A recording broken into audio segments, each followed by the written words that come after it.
Genshin Impact is the new mega hit gacha game that recently released, and it has a story.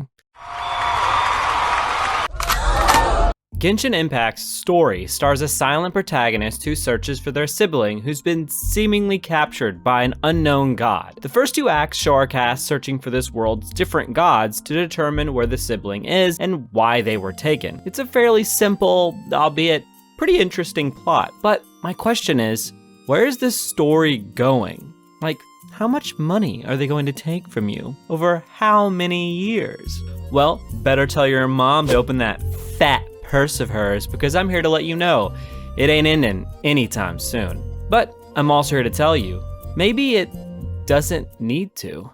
It's clear that gacha games get a bad rap sometimes, and some criticisms are definitely warranted.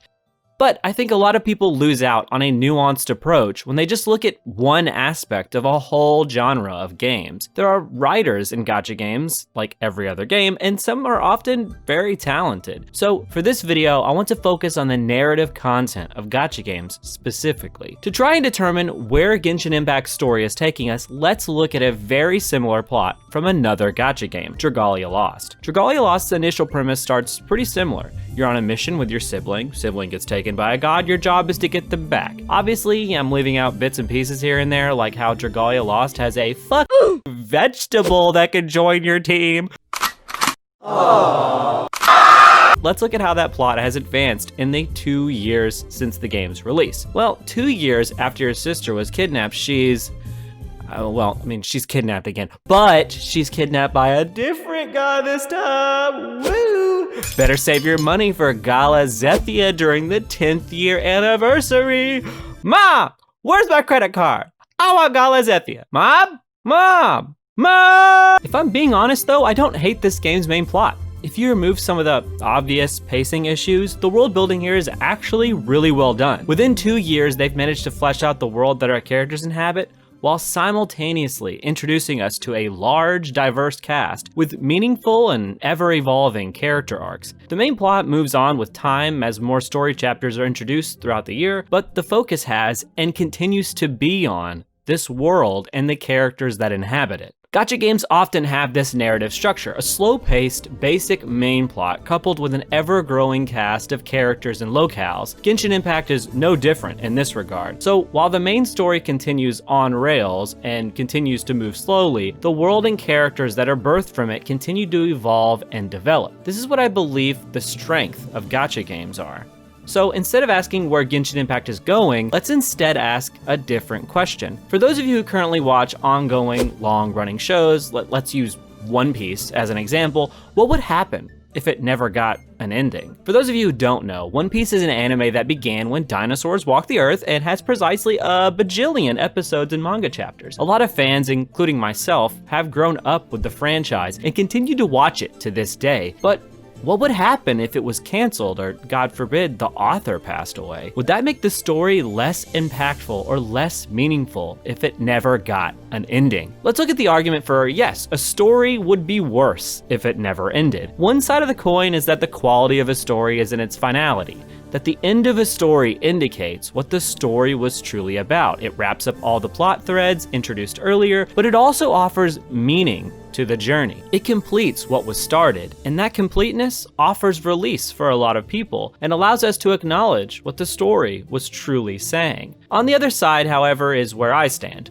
While I acknowledge that endings are important, I also think that there are a million endings for every story. What do I mean by that? Well, let's look at One Piece again. The story is segmented, like most others are, in arcs, little chunks of story that are interlocked with one another by a driving, overarching narrative. So one arc can be about the crew trying to stop a tyrant, making commentary about misinformation, government, and radicalization, while another arc can be about stopping a terror attack on a mermaid island under the sea, and be about racism and acceptance of diversity. Of course, One Piece is leading up to something in its main narrative, but that doesn't mean the smaller bits aren't just as important. Let's go back to Genshin Impact. So far, we've experienced 2 arcs of the main plot, that being Mondstadt and Liyue, and both are massively different from one another narratively. While our main plot is about saving your sibling, the real meat is in these minor arcs, the arcs that are leading up to the larger whole. It's the moments in Mondstadt where you get to know about Venti and his somber past, or in Leeway when you participate in a funeral for a god. These arcs focus on themes that aren't heavily connected to the main plot, such as duty, friendship, endings, and new beginnings. There's always a to be continued.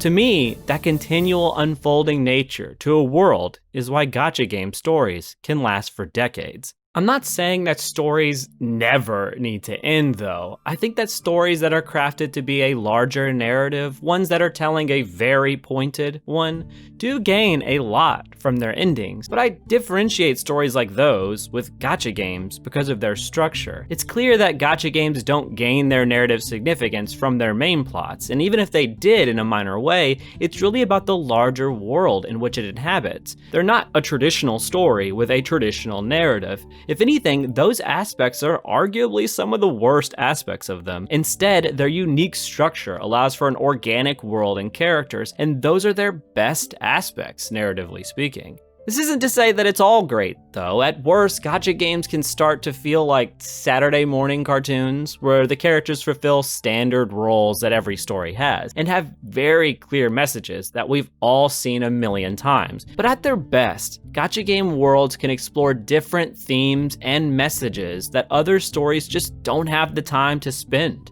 What I've felt with Dragalia Lost specifically is that the time spent in that world was worth it. Because when larger pieces come together, or when a character completes their individual arc after a multifaceted year-long narrative, it really makes the story feel like something different. But when a character's story comes to an end, or there's a sense of completeness, the world continues to move on, day after day. That's why I think gacha games don't need endings, because requiring one will be missing the point of their worlds altogether. Also, can we talk about how Genshin Impact and Dragalia Lost both have actual children as characters who adults let fight in battles and wars? Literal children! Just look at her! Honey, I have the credit card for you and your Galazita. Mom, you bring that credit card when I call you next time!